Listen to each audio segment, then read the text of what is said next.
गीता में 3 प्रकार के जन्मों का वर्णन है, जैसे देव जन्म, मानव जन्म और पशु जन्म, परंतु अलग अलग कर्म करने से अलग अलग योनि मिलते हैं। तो आइए जानते हैं। देव जन्म, पुण्य कर्म करने वाले लोग देवताओं के रूप में जन्म लेते हैं। मानव जन्म, मिश्रित कर्म करने वाले लोग मनुष्यों के रूप में जन्म लेते हैं। पशु जन्म, पाप कर्म करने वाले लोग पशुओं के रूप में जन्म लेते हैं। कर्मफल का महत्व हमारे वर्तमान जन्म का निर्धारण हमारे पिछले जन्मों के कर्मों द्वारा होता है। अच्छे कर्म हमें सुख और समृद्धि प्रदान करते हैं, जबकि बुरे कर्म हमें दुख और कष्ट देते हैं। अब जानते हैं कर्म कितने प्रकार के होते हैं। गीता में कर्मों को 3 प्रकारों में विभाजित किया गया है। नंबर 1, सात्विक कर्म। ये कर्म निस्वार्थ भाव से किए जाते हैं और इनका फल शुभ होता है। नंबर 2, राजसिक कर्म। ये कर्म स्वार्थ और इच्छा से प्रेरित होते हैं और इनका फल अनिश्चित होता है। नंबर 3, तामसिक कर्म। ये कर्म अज्ञानता और अहंकार से किए जाते हैं और इनका फल दुखद होता है। मोक्ष का मार्ग क्या है? कर्मफल के बंधन से मुक्त होने और मोक्ष प्राप्त करने के लिए हमें निस्वार्थ भाव से कर्म करना चाहिए और फल की इच्छा त्याग देनी चाहिए। इसीलिए मनुष्य जन्म दुर्लभ और अनमोल होते हैं। भगवान श्री कृष्ण अर्जुन को समझाते हैं कि मनुष्य जन्म प्राप्त करना अत्यंत दुर्लभ और अनमोल है। वे कहते हैं कि अनगिनत जन्मों के बाद ही जीव को यह जन्म प्राप्त होता है। मनुष्य जन्म होने से क्या क्या लाभ मिलते हैं? ज्ञान और विवेक की प्राप्ति।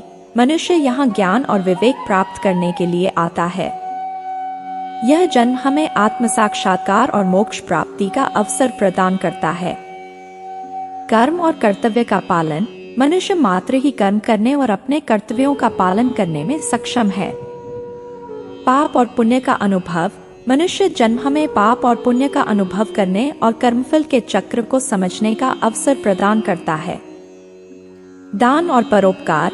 मनुष्य मात्र ही दान और परोपकार के माध्यम से दूसरों की सहायता कर सकता है और पुण्य अर्जित कर सकता है। ईश्वर भक्ति और आध्यात्मिकता। मनुष्य ईश्वर भक्ति और आध्यात्मिक उन्नति के मार्ग पर चल सकता है। मनुष्य जीवन का सदुपयोग। गीता हमें सिखाती है कि मनुष्य जीवन का सदुपयोग करना हमारा परम कर्तव्य है। हमें ज्ञान प्राप्त करना चाहिए, कर्म करना चाहिए और दूसरों की सेवा करनी चाहिए। मनुष्य जन्म अनमोल रत्न के समान है। हमें इसका सदुपयोग कर आत्म साक्षात्कार, मोक्ष और ईश्वर प्राप्ति का प्रयास करना चाहिए। महर्षि वेदव्यास जी ने अत्यंत गुण व्याख्या किए हैं। व्यास जी ने बताया कि जो व्यक्ति सदैव दूसरों की मदद करता है, पशु पक्षी और अन्य जीवों पर दया करता है, जरूरतमंदों की मदद करता है और निस्वार्थ भावना से संचित धन का उपयोग धार्मिक कार्यों में करता है, तो ऐसे व्यक्ति अगले जन्म में मनुष्य योनि में ही जन्म लेते हैं। मनुष्य जन्म पूर्ण परमात्मा की असीम कृपा से मिलता है।